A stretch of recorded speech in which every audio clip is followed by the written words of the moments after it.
Assalamualaikum warahmatullahi wabarakatuh.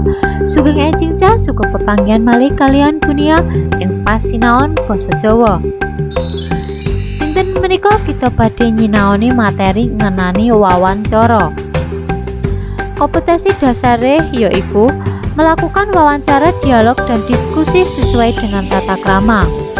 Indikator yaiku menulis teks laporan hasil wawancara. Tujuan pembelajarannya adalah setelah diberikan penjelasan tentang materi wawancara, siswa secara mandiri dapat membuat teks laporan hasil wawancara.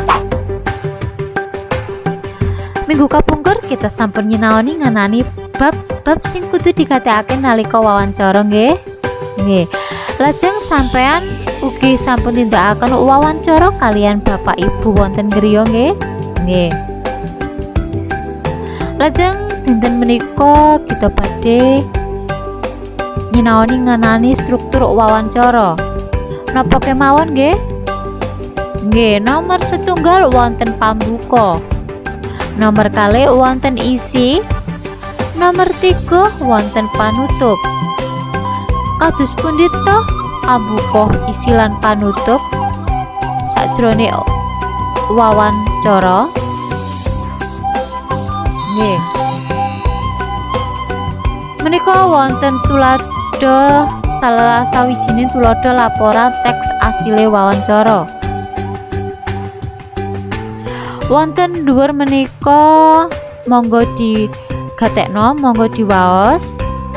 Menika njlentrehake sampean nindakaken wawancara dinten menapa, tanggal menapa, lan jam pinten, wonten pundi, lan tujuan wawancara menika kangge menapa. Nggih. Lajeng menika wonten bagian pambuka. Monggo digatekaken, monggo diwaos nggih. Kados pundi to pambuka? Nggih. Sampun. Lajeng wonten bagian isi. Bagian isi menika dumadi saka 5W1H sing sampun sampean tindakaken, sing sampun sampean tulis kala wingi nalika nindakaken wawancara kalian bapak utawi ibu wonten griya. Lajeng ing dhuwur terusane kala wau, isi kala wau nggih. Lajeng terakhir wonten panutup.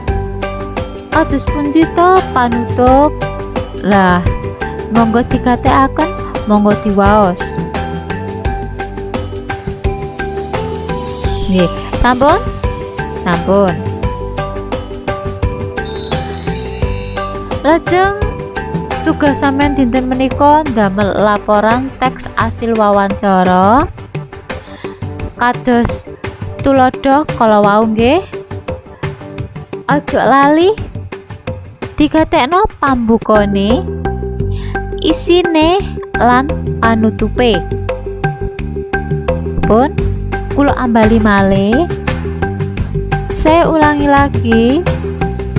Sampean ndamel laporan teks asil wawancara sampean sing sampun sampean tindakaken kala wingi. Saniki sampean serat, sampean damel teks laporan hasil wawancara.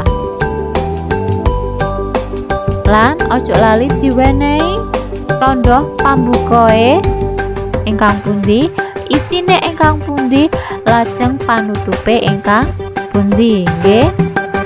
Pun cekap semanten materi dinten menika nggih. Kula akhiri wassalamualaikum warahmatullahi wabarakatuh. Matur nuwun.